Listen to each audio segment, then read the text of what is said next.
پنگ پنگ ایک خاصیت کے ساتھ پیدا ہوا تھا۔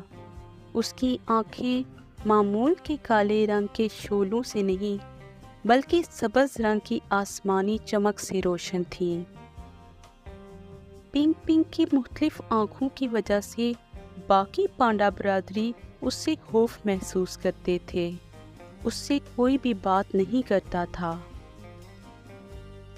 بزرگ پانڈا اسے برا شگون مانتے تھے۔ وہ کہتے تھے کہ پنگ پنگ کی آنکھوں میں ایک انجانی طاقت ہے۔ اس بے ضابطگی نے اسے پانڈا برادری کے درمیان بے دخل کر دیا۔ تاہم پنگ پنگ صرف تنہائی محسوس کرتا تھا۔ وہ اپنے دن جنگل کے چھپے ہوئے کونوں میں گزارتا۔ اس کی دوستی خوبصورت تتلیوں اور کچھ بوڑھے کچھووں کے ساتھ تھی۔